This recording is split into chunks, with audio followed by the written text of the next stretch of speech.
Mes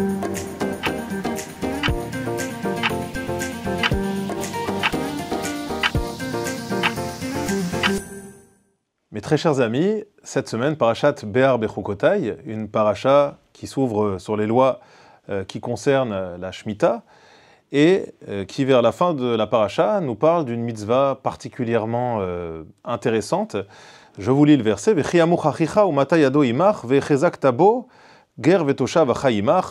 Si ton frère s'appauvrit, qu'il commence à chanceler, umata yado imach, et que ses ressources faiblissent à tes côtés, ve'echezak tabo, tu le renforceras.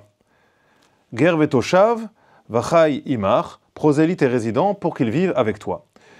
Il est donc ici question de la mitzvah qui consiste à aider son prochain, qui est dans la difficulté, qui n'est pas encore tout à fait pauvre, mais que l'on voit commencer à chanceler, à s'appauvrir. Et donc la mitzvah ici, qui est une forme de mitzvah de tzedaka, de pouvoir le soutenir financièrement.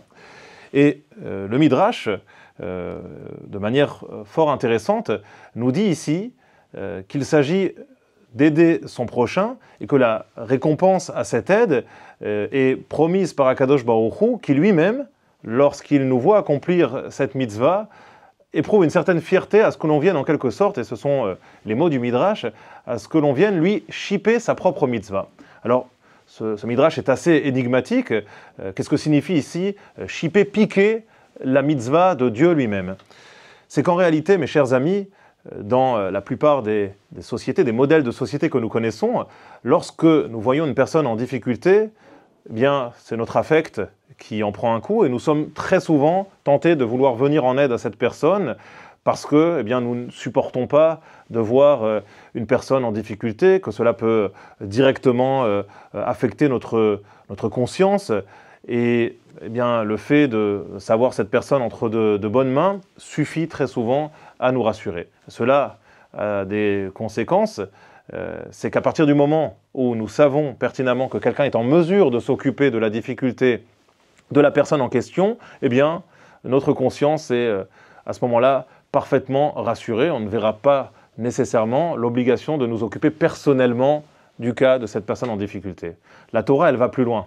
Voilà, la Torah nous demande de nous occuper de cette personne, non pas pour soulager notre conscience, mais tout simplement parce que c'est une exigence de la Torah.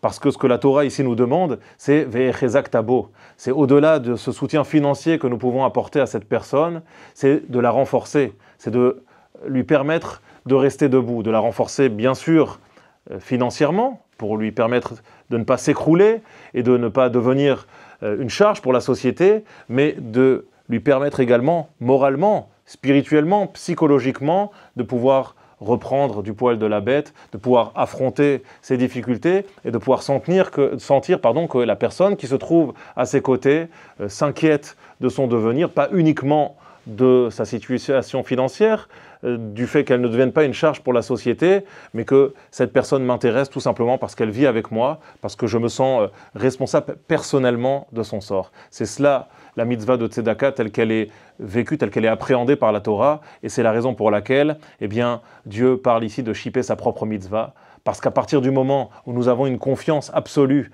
dans le fait que le maître du monde, lui, s'occupe de chaque personne, qu'avec ou sans mon intervention, eh bien, cette personne s'en sortira sans aucun doute par l'intervention d'Akadosh Baruch Hu qui prend soin de chaque créature, eh bien, lorsque j'interviens, je montre à ce moment-là que je veux en quelque sorte prendre la mission qui est confiée à Akadosh Baruch Hu, à Dieu.